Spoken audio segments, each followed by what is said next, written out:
ಬಿಡ್ರಿ ವಿದೇಶದ ಆಂತರಿಕ ವಿಚಾರಗಳ ಬಗ್ಗೆ ಇವತ್ತು ಅಮೆರಿಕದ ಅಧ್ಯಕ್ಷರು ನಿರ್ಧಾರವನ್ನು ತಗೊಳ್ತಾರೆ. ನಾವು ಯಾರ ಜೊತೆಗೆ ಕಚ್ಚಾ ತೈಲವನ್ನು ಖರೀದಿ ಮಾಡಬೇಕು ಅಂತೇಳಿ ಅವರು ನಿರ್ಧಾರ ಮಾಡ್ತಾರೆ. ಎಷ್ಟು ದಿನದವರೆಗೆ ಕಚ್ಚಾ ತೈಲವನ್ನು ಖರೀದಿ ಮಾಡಬೇಕು ಅಂತ ಹೇಳಿ ಅವರು ಹೇಳ್ತಾರೆ ಅಂತ ಹೇಳಿದ್ರೆ ನಮ್ಮ ದೇಶದ ಏನು ಇಲ್ಲಿರುವಂತಹ ಒಂದು ಸಾರ್ವಭೌಮತೆಗೆ ಧಕ್ಕೆ ತರುವಂತಹ ಒಂದು ಕೆಲಸ ನಡೀತಾ ಇದೆ. ನಿಜವಾಗ್ಲೂ ನಮಗೆ ಭಾಸ ಆಗ್ತಾ ಇದೆ. ಇಲ್ಲಿರುವಂತದ್ದು ಮೋದಿ ಸರ್ಕಾರನ ಅಥವಾ ಟ್ರಂಪ್ ಸರ್ಕಾರ ಅನ್ನುವಂತಹ ಅನುಮಾನ ಇವತ್ತು ಮೂಡ್ತಾ ಇದೆ. ಇವತ್ತು ಜನಸಾಮಾನ್ಯರು ಎಲ್ಲರೂ ಕೂಡ ಇದನ್ನು ಗಮನಿಸ್ತಾ ಇದ್ದಾರೆ. ಅವತ್ತಿನ ದಿನದಲ್ಲಿ ಏನು ನಮ್ಮ ಸರ್ಕಾರ ಇದ್ದಂತಹ ಸಂದರ್ಭದಲ್ಲಿ ಕೇವಲ 10 ಪೈಸೆ 20 ಪೈಸೆ ಏಜ್ ಆದಂತಹ ಸಂದರ್ಭದಲ್ಲಿ ಅವತ್ತಿನ ಒಂದು ಬಿಜೆಪಿಯ ಮಹಿಳಾ ಮುಖಂಡರು, ಮಹಿಳಾ ಮಣಿಗಳು, ಸ್ಮೃತಿ ಇರಾನಿ ಇರ್ಬೋದು, ಶೋಭಾ ಕರಂದ್ಲಾಜೆ ಇವರು ಇರ್ಬೋದು, ಸಿಲಿಂಡರ್ಗಳನ್ನ ತಲೆ ಮೇಲೆ ಹೊತ್ಕೊಂಡು ಬೀದಿನ ಗೊಬ್ಬರ ಹೊಡಿತಾ ಇದ್ರು. ಇವತ್ತು ಎಲ್ಲಾದ್ರು ಹೆಣ್ಣು ಮಕ್ಕಳ ಪರವಾಗಿರುವಂತಹ ಅವರ ಧ್ವನಿ ಇವತ್ತು ಯಾಕೆ ಮನೇಲಿ ಕೂತ್ಕೊಂಡಿದೆ? ಇವತ್ತು ಇಷ್ಟೆಲ್ಲ ಮಹಿಳೆಯರು ಸಂಕಷ್ಟಕ್ಕೆ ಅನುಭವಿಸ್ತಾ ಇದ್ದಾರೆ. ಗ್ಯಾಸ್ ಸಿಗ್ತಾ ಇಲ್ಲ. ಇವತ್ತು ಗ್ಯಾಸ್ ಬುಕಿಂಗ್ ಮಾಡಿದ್ರು ಕೂಡ ಬುಕಿಂಗ್ ಆಗ್ತಾ ಇಲ್ಲ. ಅಂತ ಒಂದು ದುಸ್ಥಿತಿಯನ್ನು ಇವತ್ತು ಕೇಂದ್ರ ಸರ್ಕಾರ ತಗೊಂಡ್ಬಂದಿದೆ. ಇವತ್ತು ಹೋಟೆಲ್ಗಳು, ಕ್ಯಾಂಟೀನ್ಗಳು ಮುಚ್ಚುವಂತಹ ಪರಿಸ್ಥಿತಿಗೆ ಬಂದಿದೆ. ಇವತ್ತು ಹಣವನ್ನು ಕೊಡ್ತೀವಿ ಅಂದ್ರೂ ಕೂಡ ಎಲ್ಲ ಕೂಡ ಸಿಲಿಂಡರ್ ಸಿಗ್ತಾ ಇಲ್ಲ ನಮಗೆ. ಅಂತ ಒಂದು ಸ್ಥಿತಿ ದೇಶದಲ್ಲಿ ಇದೆ. ಇವತ್ತು ಏನು ಮಹಿಳೆಯರ ಪರವಾಗಿ ನಾವು ಹೋರಾಟವನ್ನು ಮಾಡ್ತೀವಿ ಅಂತ ಹೇಳ್ತಾ ಇದ್ರಲ್ಲ, ಅವರೆಲ್ಲ ಬರ್ಬೇಕು. ಇವತ್ತು ಏನು ಬಿಜೆಪಿ ಸರ್ಕಾರ ಮಹಿಳೆಯರು ಅನಾರೋಗ್ಯಕ್ಕೆ ತುತ್ತಾಗ್ತಾ ಇದ್ದಾರೆ, ಕ್ಯಾನ್ಸರ್ಗೆ ತುತ್ತಾಗ್ತಾ ಇದ್ದಾರೆ, ಅಸ್ತಮಕ್ಕೆ ತುತ್ತಾಗ್ತಾ ಇದ್ದಾರೆ, ಅವರ ಕಣ್ಣೀರನ್ನು ಒರೆಸ್ತೀವಿ, ಅವರನ್ನ ಹೊಗೆಯಿಂದ ಮುಕ್ತಿ ಮಾಡ್ತೀವಿ, ಕಟ್ಟಿಗೆ ಒಲೆಯಿಂದ ಅವರಿಗೆ ಅಲ್ಲಿಂದ ಮುಕ್ತಿಯನ್ನು ಕೊಡ್ತೀವಿ ಅಂತ ಹೇಳಿ ದೊಡ್ಡ ದೊಡ್ಡ ಪ್ರಚಾರವನ್ನ ಮಾಡಿ ಅವರ ಮುಖಾಂತರ ಒಂದು ಸಿಲಿಂಡರ್ ಅನ್ನ ಕೊಟ್ಟರು. ಬಹುಶಃ ಅವರ ಅಧಿಕಾರಕ್ಕೆ ಬಂದ ಮೇಲೆ ಆ ಸಿಲಿಂಡರ್ಗೂ ಕೂಡ ತುಂಬಿಸ್ಬೇಕಾದ್ರೆ ಬಹಳಷ್ಟು ಸಂಕಷ್ಟವನ್ನ ನಮ್ಮ ಒಂದು ಜನಸಾಮಾನ್ಯರು ಅನುಭವಿಸಿದ್ರು. ಆ ನಂತರ ಸಿದ್ದರಾಮಯ್ಯನವರು ಏನು 2,000 ರೂಪಾಯಿ ಗೃಹಲಕ್ಷ್ಮಿ ಯೋಜನೆ ಹಣ ಕೊಟ್ಟ ನಂತರ ಒಂದಿಷ್ಟು ಅವರಲ್ಲಿ ಒಂದು ಆಶಾಭಾವನೆ ಮೂಡ್ತು. ಆದ್ರೆ ಇವತ್ತೇನಿದ್ರೆ ಮತ್ತೆ ಇವತ್ತು ಆ ಒಂದು ಗ್ಯಾಸ್ ಮೇಲೆ ಇವತ್ತು ಕೇಂದ್ರ ಸರ್ಕಾರದ ಈ ವಿದೇಶಿ ಏನು ಜನ ವಿರೋಧಿಯ ನೀತಿ ಇವತ್ತು ಜನಸಾಮಾನ್ಯರ ಮೇಲೆ ಬರೆಯುವಂತಹ ಕೆಲಸ ಇವತ್ತು ಕೇಂದ್ರ ಸರ್ಕಾರದಿಂದ ನಡೀತಾ ಇದೆ. ಇವತ್ತೇನು ವಿಶ್ವಗುರು ಅಂತ ಹೇಳ್ಕೊತಾರಲ್ಲ ಇವರು, ಇವತ್ತು ಹೇಳ್ಬೇಕು ಮೋದಿ ಅವರು ಇವತ್ತು ಇದಕ್ಕೆ ಉತ್ತರವನ್ನ ಕೊಡಬೇಕು. ಇವರು ಇಲ್ಲ, ನಾನು ಸುಮ್ಮನೆ ಏನು ಪ್ರಚಾರಕ್ಕೋಸ್ಕರ ಹೇಳ್ಕೊಂಡಿರುವಂತದ್ದು ಅಂತ ಹೇಳಿ ಅವರು ಸಾರ್ವಜನಿಕವಾಗಿ ಕ್ಷಮೆ ಕೇಳಬೇಕು. ಇವತ್ತು ಜನಸಾಮಾನ್ಯರ ವಿರುದ್ಧ ದೇಶ ಸಾಂಕೇತಿಕವಾಗಿ ಒಂದು ಪ್ರತಿಭಟನೆಯನ್ನ ಹಮ್ಮಿಕೊಂಡಿದೆ. ಜನ ವಿರೋಧಿ ನೀತಿ ಇದೆ. ಈಗ ಸಮರ್ಪಕವಾಗಿ ಗ್ಯಾಸ್ ಅನ್ನ ವಿತರಣೆ ಮಾಡ್ತಾ ಇಲ್ಲ. ಇವತ್ತು ಆರ್ಥಿಕ ವಹಿವಾಟನ್ನ ಮಾಡ್ತಿದ್ದಂತಹ ಹೋಟೆಲ್ ಉದ್ಯಮ ಬಹಳ ದೊಡ್ಡ ಪ್ರಮಾಣದ ನಷ್ಟವನ್ನು ಅನುಭವಿಸ್ತಾ ಇದೆ. ಅದರಿಂದ ಸಾವಿರಾರು ಜನ ಉದ್ಯೋಗವನ್ನ ಕಳ್ಕೊಳ್ತಾ ಇದ್ದಾರೆ. ಈ ಎಲ್ಲದಕ್ಕೂ ನೇರ ಕಾರಣ ಬಿಜೆಪಿ ಸರ್ಕಾರ, ಪ್ರಧಾನಮಂತ್ರಿ ನರೇಂದ್ರ ಮೋದಿ ಅಂತ ಹೇಳಲಿಕ್ಕೆ ಈ ಸಂದರ್ಭದಲ್ಲಿ ಇಷ್ಟಪಡ್ತಾ ಇದ್ದೀನಿ ಸ್ನೇಹಿತರೆ. ಬಿಜೆಪಿಯ ವೈಫಲ್ಯಗಳು ಕಾಣಿಸ್ತಾನೆ ಇದ್ದಾವೆ, ನಾವು ಮಾಧ್ಯಮಗಳಲ್ಲಿ ನೋಡ್ತಾನೆ ಇದ್ದೇವೆ. ಇವತ್ತು ಸ್ವತಂತ್ರ ನಂತರದಲ್ಲಿ ಯಾವ ರೀತಿ ಒಂದು ಅತ್ಯುನ್ನತವಾದ ವಿದೇಶಾಂಗ ನೀತಿ ಭಾರತದಿತ್ತೋ ಆ ವಿದೇಶಾಂಗ ನೀತಿಗೆ ಇವತ್ತು ಸಮಾಧಿ ಕಟ್ಟುವಂತ ಕೆಲಸವನ್ನ ಕೇಂದ್ರದ ಮೋದಿ ನೇತೃತ್ವದ ಬಿಜೆಪಿ ಸರ್ಕಾರ ಮಾಡ್ತಾ ಇದೆ. ಏನು ನಮ್ಮ ಅಲಿಪ್ತ ನೀತಿ ಅಂತಕ್ಕಂಥದ್ದಿತ್ತು, ಅದನ್ನ ಇಡೀ ವಿಶ್ವವೇ ಕೊಂಡಾಡ್ತಾ ಇತ್ತು. ಅಂತ ಅಲಿಪ್ತ ನೀತಿಯನ್ನ ತೊರೆದು ಇವರ ದೃಷ್ಟಿಕೋನದ ಯೋಚನೆಗಳಿಂದ ಇವತ್ತು ಭಾರತ ಈ ಪರಿ ಸಂಕಷ್ಟಕ್ಕೆ ಸಿಲುಕ್ತಾ ಇದೆ. ಇವತ್ತು ಹೇಳ್ತಾ ಇದ್ರು, ಇಲ್ಲ ನಮ್ದು ಬಿಜೆಪಿ ಸರ್ಕಾರದಲ್ಲಿ ರೋಡಲ್ಲೆಲ್ಲ ಗ್ಯಾಸ್ ಕೊಡ್ತಾ ಇದೀವಿ ಅಂತೇಳಿ. ಆದ್ರೆ ಇವತ್ತು ರೋಡಲ್ಲೂ ಇಲ್ಲ, ಗೋಡನ್ನಲ್ಲೂ ಇಲ್ಲ, ಎಲ್ಲೂ ಇಲ್ಲ. ಮತ್ತೆ ರೋಡಲ್ಲೇ ಬಂದಿದ್ದಾವೆ ಎಲ್ಲ ಖಾಲಿ ಸಿಲಿಂಡರ್ಗಳು. ಒಂದು ಬಿಜೆಪಿ ಇದನ್ನೂ ಕೂಡ ಸಮರ್ಥನೆ ಮಾಡ್ತಾರೆ. ರವೀಣ ಗಣಪತಣ್ಣ ಕೇಳಿಸ್ಕೊಳ್ಳಿ, ಹೇಗೆ ಸಮರ್ಥನೆ ಮಾಡ್ತಾರೆ ಅಂತ ಹೇಳ್ತೇನೆ. ಇಲ್ಲ ಗ್ಯಾಸ್ ನಲ್ಲಿ ಅಡಿಗೆ ಮಾಡಿಬಿಟ್ಟು ಜನರ ಆರೋಗ್ಯ ಎಲ್ಲ ಹಾಳಾಗ್ಬಿಟ್ಟಿತ್ತು. ಮತ್ತೆ ಸೌದೆ ಒಲೆಯಲ್ಲಿ ಹಿಂದೆ ನಮ್ಮ ಅಜ್ಜ ಅಜ್ಜಿ ಅವರೆಲ್ಲ ಅಡಿಗೆ ಮಾಡಿ ಬಹಳ ಗಟ್ಟಿಮುಟ್ಟಾಗಿದ್ರು. ಜನರ ಆರೋಗ್ಯ ಮತ್ತೆ ಹಿಂದಿನಂತ ಆಗ್ಬೇಕು ಅಂತ ಹೇಳಿ ಎಲ್ಲಾ ಸೌದೆ ಒಲೆಯಲ್ಲಿ ಅಡಿಗೆ ಮಾಡೋದಕ್ಕೆ ಪ್ರೋತ್ಸಾಹ ಕೊಡ್ತಾ ಇದೀವಿ ಅಂತ ಅಂದ್ರು. ಯಾಕಂದ್ರೆ ಆ ತರ ಒಂದಿಷ್ಟು ಜನ ಹೊಗಳು ಭಟ್ರು ಸಹಜವಾಗಿ ಬಿಜೆಪಿನಲ್ಲಿ ಇದ್ದಾರೆ. ಅದನ್ನ ಮುಂದಿನ ದಿನಗಳಲ್ಲಿ ಖಂಡಿತ ಹೇಳ್ತಾರೆ ಅಂತಕ್ಕಂಥದ್ದು ಈ ಸಂದರ್ಭದಲ್ಲಿ ಹೇಳಲಿಕ್ಕೆ ಇಷ್ಟಪಡ್ತೇನೆ. ಬಂಧುಗಳೇ, ಏನು ಈ ಕೇಂದ್ರದ ಜನವಿರೋಧಿ ನೀತಿ ಇದೆ, ಇದನ್ನ ನಾವು ಹಳ್ಳಿಗಳಲ್ಲಿ ಗ್ರಾಮ ಪಂಚಾಯತ್ ಮಟ್ಟದಲ್ಲಿ ತಲುಪಿಸಬೇಕಾಗಿದೆ.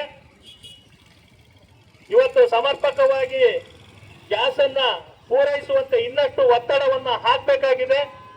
ಅದರ ಮೊದಲ ಭಾಗವಾಗಿ ಈ ಒಂದು ಸಾಂಕೇತಿಕ ಪ್ರತಿಭಟನೆ.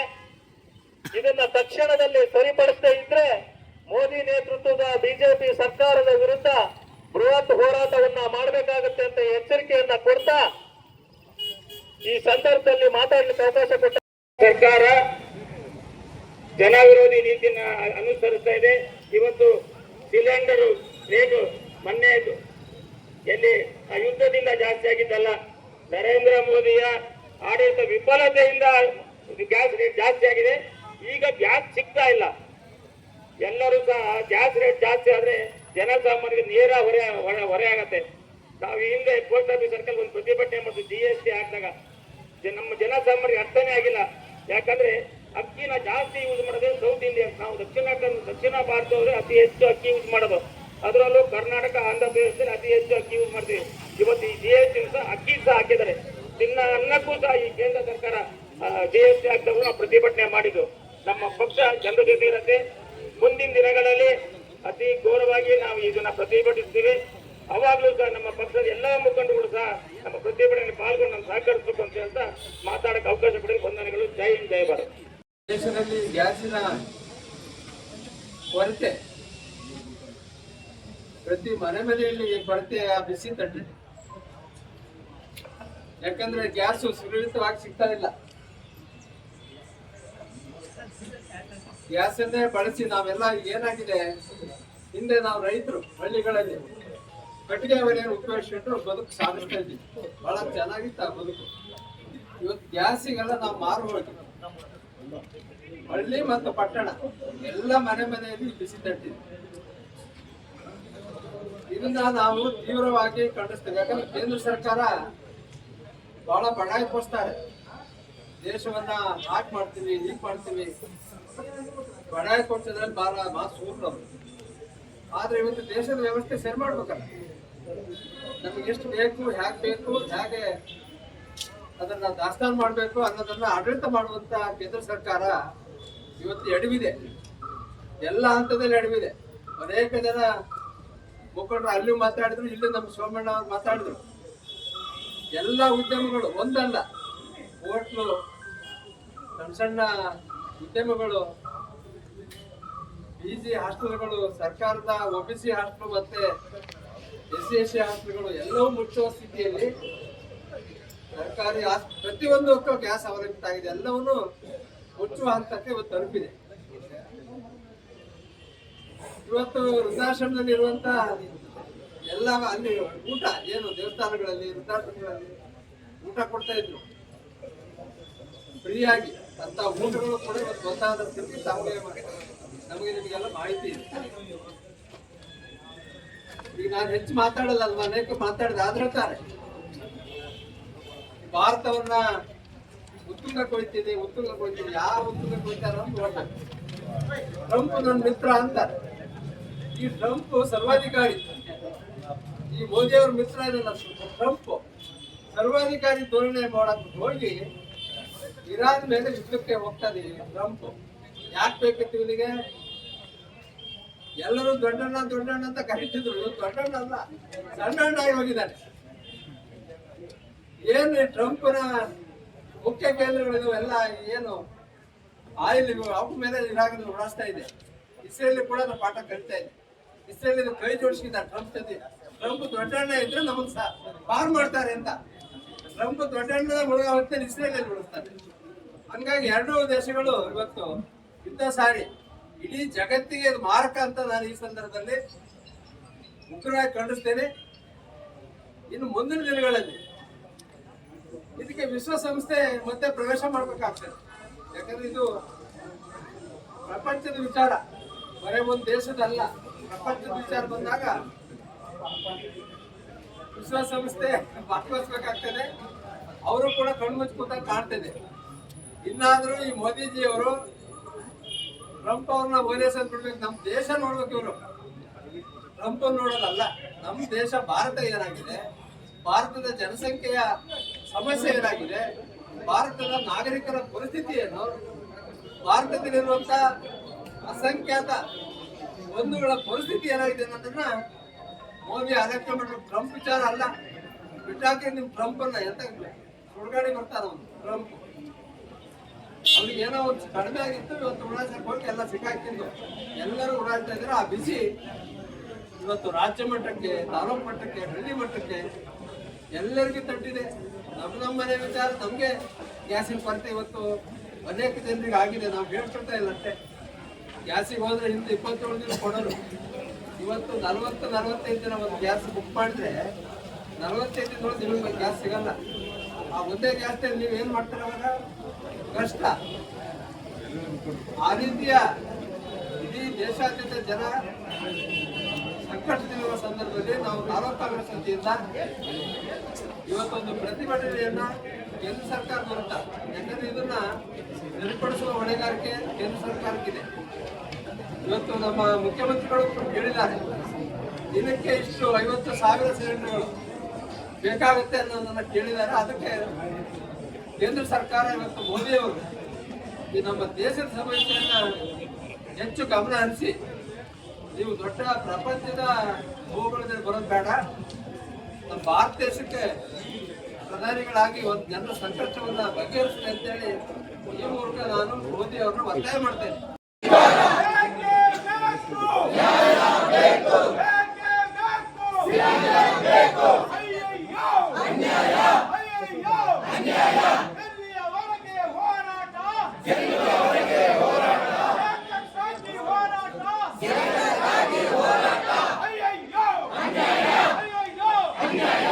ಒತ್ತಾಯ ಪತ್ರ. ಮಾನ್ಯರೇ, ಕೇಂದ್ರ ಸರ್ಕಾರದ ವಿದೇಶಾಂಗ ನೀತಿಯ ವೈಫಲ್ಯದಿಂದ ಅಡುಗೆ ಅನಿಲ LPG ಕೊರತೆಯಿಂದಾಗಿ ಜನತೆ ತತ್ತರಿಸಿ ಹೋಗಿದ್ದಾರೆ.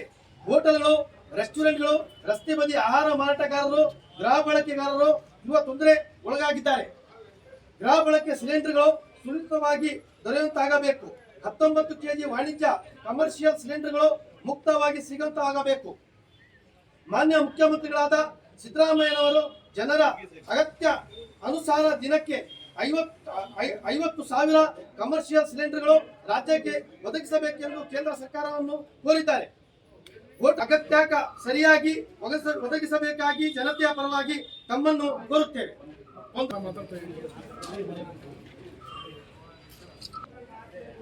LPG ಅಭಾವ ಇದೆ, ಮತ್ತೆ ಪ್ರಪಂಚದಲ್ಲಿ ಏನು ಯುದ್ಧ ನಡೀತಾ ಇದೆ, ಆ ಕಾರಣಕ್ಕಾಗಿ ನಾವುಗಳು ಹೇಳಿದಂತೆ LPG ಅಭಾವವನ್ನು ನೀಗಿಸಲಿಕ್ಕೆ ಸನ್ಮಾನ್ಯ ಮುಖ್ಯಮಂತ್ರಿಗಳು ಈಗಾಗಲೇ ಕೇಂದ್ರ ಸರ್ಕಾರಕ್ಕೆ ಮನವಿ ಮಾಡಿರುವ ಹಿನ್ನೆಲೆಯಲ್ಲಿ ಆ ನಿಟ್ಟಿನಲ್ಲಿ ಕಮರ್ಷಿಯಲ್ ಸಿಲಿಂಡರ್ಗಳು ಸುಮಾರು 50,000 ನಮ್ಮ ರಾಜ್ಯಕ್ಕೆ ಅವಶ್ಯಕತೆ ಇದೆ ಅಂತ ನಾವು ಹೇಳಿದ್ದೇವೆ.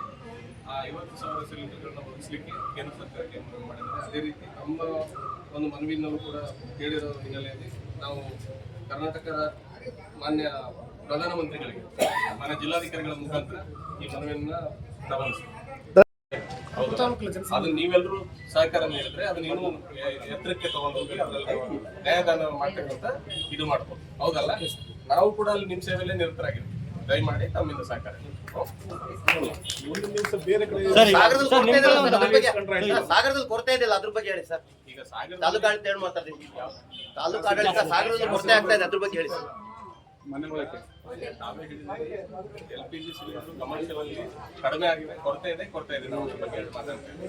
ಎರಡನೇದಾಗಿ ನನ್ನ ಆಡಳಿತದಲ್ಲಿ ಈಗ ಆಲ್ರೆಡಿ 4 ತಾಲೂಕಲ್ಲಿ 2 ತಾಲೂಕಲ್ಲಿ ನಾನು ಈಗ ಇನ್ಸ್ಪೆಕ್ಷನ್ ಮಾಡಿಸಿದ್ದೀನಿ. ಇನ್ವೆಂಟರಿನೂ ಕೂಡ ರೆಡಿ ಇಟ್ಟಿದ್ದೀನಿ. ನಮ್ಮಲ್ಲಿ ಬರೀ ಕೇವಲ 2 ಪಾಯಿಂಟ್ ಅಲ್ಲಿ ಸುಮಾರು ನಮ್ಮ ಸಾಗರ ತಾಲೂಕಲ್ಲಿ 6 ಪಾಯಿಂಟ್ಸ್ ಇದ್ದಾವೆ.